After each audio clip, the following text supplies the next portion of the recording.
Hey guys, this is Christy from Love from the Oven, and I'm going to show you today how I do my chocolate dipped Oreos. A lot of times I will do a project and I will refer back to an earlier tutorial and someone will say, well, wait a minute, this isn't the same. This is for a Valentine Oreo and you're showing me a Christmas one. And you're right, the colors are different, the sprinkles are different, the sticks are different, but the process is still the same. And I'm going to show you that today by making 4 different types of dipped Oreos all at the same time. So first thing I wanted to show you is how I attach my Oreos to my sticks. And for my sticks, I'm using the Sweets and Treats Boutique's Paper Party Straws. I love them. They're very cute and they're very well made. They're nice and solid. So the first thing I do is I dip my sticks into some chocolate. So there's the chocolate. And then I put it onto the Oreo, to the filling, and I kind of just work it in. Hopefully you can see that. You have to be gentle. You need to be firm but gentle. If you push too hard, you're going to probably break the cookie. Then I also put just a little bit of chocolate onto the back side of my Oreo, and I attach that just like so. And then into the freezer that would go so that that could set up. But for today's purposes, we're going to go ahead and slide that aside, and I've got some that are ready to go. So let me grab those.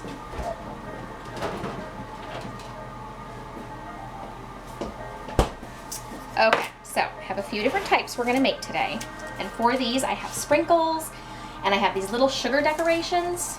You can pick them up at Michael's, you can pick them up at Walmart, any of the bakery supply stores. I get a lot of mine at ABC. Cake decorating supplies, you can pick them up everywhere. So let's see, what should we start with? We'll go ahead and start with, first one here is I'm going to do a Hello Kitty one. So there's my Hello Kitty. I'm going to use black sprinkles. And then I need my little sugar dipping bowl. I always have a bowl to catch my extra sprinkles. So, hopefully you can see this. I don't so much dip my Oreos, and most of my things is I do kind of spoon the chocolate on. So, as you can see, just sort of spoon it on. Get it all over. The top needs a little. And because I just pulled these out of the freezer and they're cold, that's going to help the chocolate set up pretty quick, which is a good thing. So I'm going to kind of tap the back just a little bit. You want to be careful so you don't lose your Oreo in the chocolate. And then a lot of times I will scrape the excess off. A lot of people decorate both sides of theirs. I don't with mine. So the next thing I'm going to do is I'm just going to set my Hello Kitty right on top of it. You can see that. And then my sprinkle technique is pretty much to just pour. Just pour that around the chocolate. We'll have to get that off of Kitty once the cookie is done. I don't want to dip it over just yet, so we still have to get some of those sprinkles off of her. But basically, there you go. And I just realized I put her on the wrong stick. Whoops. Anyways, the next one I'm going to do is going to be just like maybe one for a birthday party or something like that. It's a little black butterfly. So, cover this in chocolate. I'm afraid I'm not on the camera there. There we go, hopefully. I'm just kind of spooning it on and around.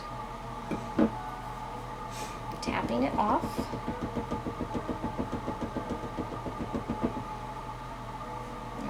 I actually think I'm just going to change gears because as I said, I kind of messed up and used the wrong stick, so we're going to use another Hello Kitty. And for this one, let's pour my sugar back in my bowl. Okay, so I'm going to put the kitty on, just like I did before. But then I'm going to sprinkle on. I have some black and white sprinkles, and these are more of the Jimmy's style of sprinkles, and for these I tend to just sprinkle them on depending on what I'm doing. The sugar crystals I always pour on, and these ones I just sprinkle on. You see there's not too much dripping in from the chocolate, and as I said, I think that's because the Oreos have been in the freezer, so the chocolate sets up really quickly, so you do have to work fast. So then there's your little Hello Kitty. Okay. Now we're going to switch from our dark chocolate, and dump my sprinkles in the sink, to our white chocolate. And I will do a St. Patty's Day cookie. So I'm going to stir up my chocolate. Once again, I just kind of spoon it on.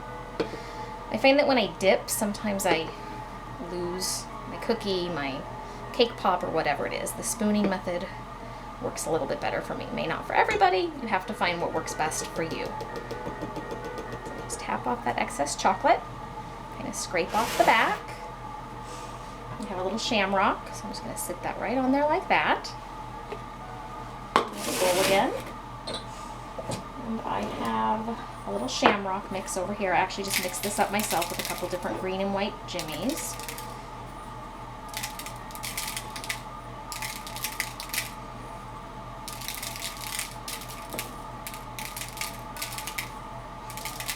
And there's your little St. Patty's Day one. Okay, so now we're going to switch gears, and I'm going to do an Easter one for you. So once again, back to the white chocolate. I hope this is actually on the camera. It'd be easier if I had a camera person, but unfortunately I do not. So the little tap, tap, tap thing. As you can see, these straws are nice and heavy. They don't bend and break like some of the other ones I had in the past. So love Sweets and Treats Boutique, highly recommend. So now that's covered in chocolate. I'm going to put on my cute little bunny sugar topper right there. And then just, oops, she's moving over. Stay still, bunny. And then just add on some sprinkles like I have with the others.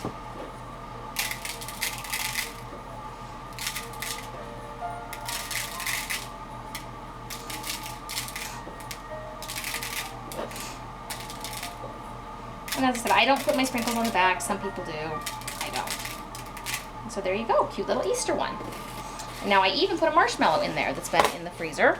So it's nice and cold as well, so that I can show you one using a marshmallow. Chocolate's starting to set up here, so hopefully it will cooperate. Sometimes you do have to remelt your chocolate periodically, which right about now would be good. That's getting pretty thick. So if I wasn't videotaping, this would be going back into the microwave for just a few seconds. So since this is so thick, I'm actually going to work it on with this spoon. Okay. Yeah, you see that's really, really thick. So normally at that consistency, it would be right back into the microwave.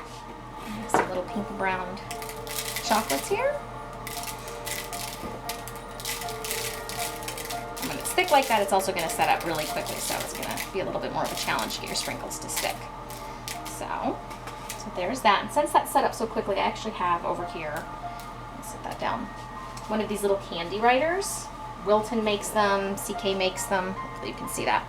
It's just the coating in a little tube, but it's nice in a case like that where the chocolate pretty much sat up instantly on me. So I have a little heart I want to put on, and I'm just going to go ahead and put the chocolate, I want the chocolate to come out, right onto the back of this little heart. And I think we'll put the little heart, we'll put it on the front. And just kind of set it on there. And then that chocolate will have to harden. And there you go. So I have one more I wanted to make. Let me grab one more out of the freezer. Okay, so I'm going to do my little tween birthday party one I was talking about earlier. This would probably work better with the chocolate than the white chocolate, but since the chocolate's hardened up, we're going to switch to the white. Honestly, a lot of times when I bake and I do things like this, it's kind of last minute decisions just like that is how I figure out what I'm doing. I wish I could say I put a lot of planning, but a lot of times the creative process is more dictated by what I have to work with. So this is getting thick as well. So that's pretty well covered. Now, put my little butterfly on, just like that. And then put the black sanding sugar on, which again I just poured directly on. That's why I use the bowl, because clearly a lot is coming out. So as I said, this would be one that would be better with chocolate under it than white chocolate, because the chocolate would not show through as much as the white, but then there you have that, which would be cute. I have a daughter who's about to turn 10, so that's kind of cute for that age. So there you have it. You have a whole variety, see if I can pick the camera up now, whole variety of different Oreo Pops, all made at the same time. The process is identical. You're just switching out what color straws you're using or sticks, what color sprinkles, chocolate, and your toppers. That's it. Oh, and I also didn't mention these cute little blingy sticks. Those are from Adri's Masky Pops, and I will put the link up for that. Those are really cute and fun. So anyways, there you go. Hope that helps.